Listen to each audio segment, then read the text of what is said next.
Chapter 79। वो pregnant नहीं है। वो आरती थी जो तान्या से नफरत करती थी और उससे जलती थी। तान्या नहीं, ये सब कुछ तान्या को फंसाने के लिए किया गया था। अब ये बात पूरा पार्टी हॉल जानता था। पूरा पार्टी हॉल शॉक में था इस बात से। सभी आरती को गुस्से वाली नजरों से घूर रहे थे। किसने सोचा था उसके जैसे दिखने वाली सीधी सादी भोली भाली औरत अपने दिल में इतने गंदे इरादे छुपाए बैठी होगी। हर तरफ से गुस्से और नफरत वाली निगाहों ने आरती को घेर रखा था, पर वो काफी ढीठ थी। उसने तब भी अपना नाटक जारी रखा और कपकपाती आवाज में बहस करने लगी। उसने कहा, ये झूठ है, ये मेरी आवाज नहीं है, बिल्कुल नहीं है, कि ये सब कुछ नकली है, मुझे फंसाने की कोशिश हो रही है। दीदी तुम बोलती क्यों नहीं? तभी तान्या धीरे से उसे घूरते हुए कहती है, इनकी शांति के लिए इस रिकॉर्डिंग का टाइम भी चेक कर लेते हैं, मुझे कोई दिक्कत नहीं है। तभी एक फुसे हुए गुब्बारे की तरह आरती जमीन पर गिर पड़ी और फिर आदित्य पुलिस वालों को ऑर्डर देते हुए कहता है, सर, अब जब हम सभी इस सच्चाई को जान चुके हैं तो शायद आपको पता होगा कि आपको किसे अरेस्ट करना चाहिए। तभी अचानक से आशीष चिल्लाते हुए कहता है, रुकिए, रुक जाइए, अगर ये रिकॉर्डिंग सही भी है तो भी आप इस बात को इग्नोर नहीं कर सकते कि ये मेरी बीवी और मेरे बच्चे को नुकसान पहुंचाना चाहती थी। ये भी शायद इसके प्लान का कोई हिस्सा होगा। हर बार की तरह तान्या ने उसे आराम से जवाब दिया। उसने कहा, अच्छा, आपको पता है, ये बहुत शर्म की बात है कि आप लॉयर नहीं हैं, क्योंकि जिस विश्वास से आप अपनी हर बात कह रहे हैं ना, जबकि आप खुद जानते हैं कि वो झूठ है, ये काम तो सिर्फ लॉयर ही कर सकते हैं। आशीष तान्या को फिर से इग्नोर करता है और चिल्लाने लगता है, मुझे नहीं लगता तुम्हारे जैसी लड़की को फंसाने के लिए मेरी बीवी इतना बड़ा झूठ बोलेगी, प्रेग्नेंट होने का नाटक करेगी, ये हो ही नहीं सकता। तभी तान्या ने उसे सलाह देते हुए कहा, इससे सिर्फ यही साबित होता है कि तुम अपनी बीवी को जानते ही नहीं हो, या फिर अगर तुम्हें लगता है कि तुम उसे जानते हो तो मेरे हिसाब से तो भाई तुम दोनों ही इस घटिया नाटक में शामिल हो।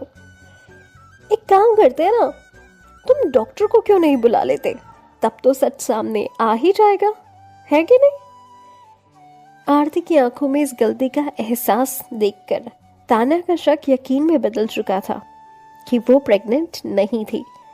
तान्या ने उनको इस बात से मुकरने के लिए मौका ही नहीं दिया और उनसे कहा, तो आप लोग किसका वेट कर रहे हैं?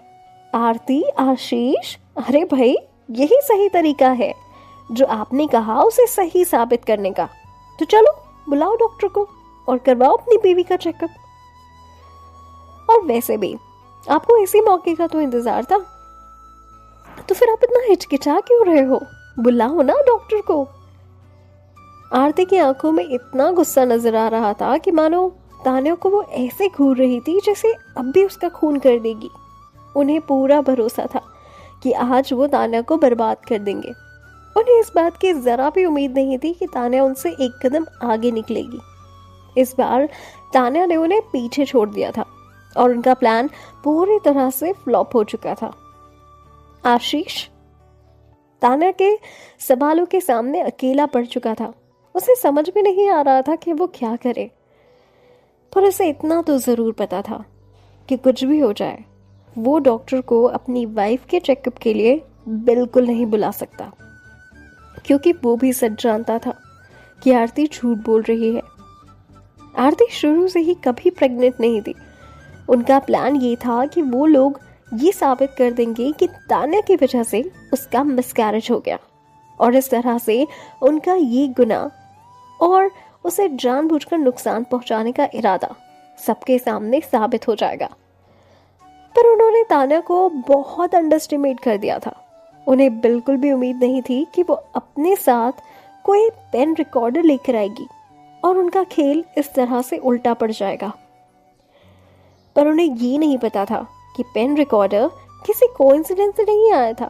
तान्या वो जानबूझकर लेकर आई थी इस बार तान्या पूरी तैयारी से आई थी। वो जानती थी कि आशीष और आरती उसे नुकसान पहुंचाने की पूरी कोशिश करेंगे और जब वो पार्टी में जाएगी तो इस तरह से कुछ न कुछ जरूर गड़बड़ होगी। इसलिए वो पहले से ही तैयार होकर आई थी।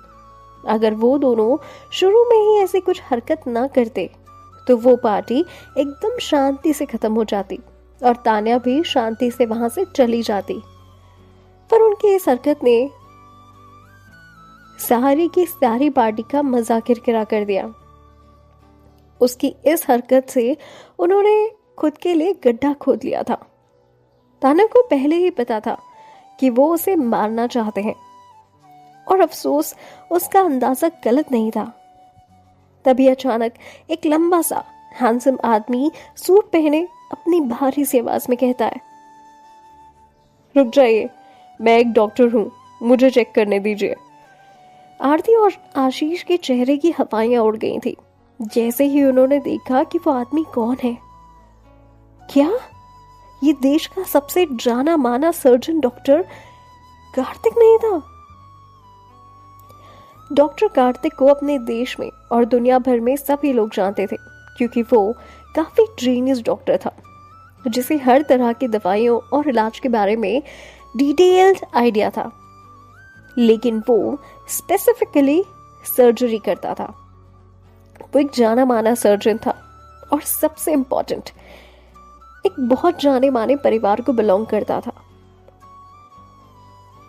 और अब आरती और आशीष इस चेकअप में कोई हेरफेर नहीं कर सकते थे क्योंकि कार्तिक उन लोगों में से नहीं था जिन्हें आशीष खरीद पाए। जैसे ही आदित्य ने कार्तिक को आगे आते देखा, उसने अपना सिर हिलाते हुए कहा, सभी को डॉक्टर कार्तिक के चेकअप पर भरोसा है, तो मुझे लगता है कि किसी को इनके चेकअप करने से प्रॉब्लम नहीं होनी चाहिए। है किसी को कोई प्रॉब्लम?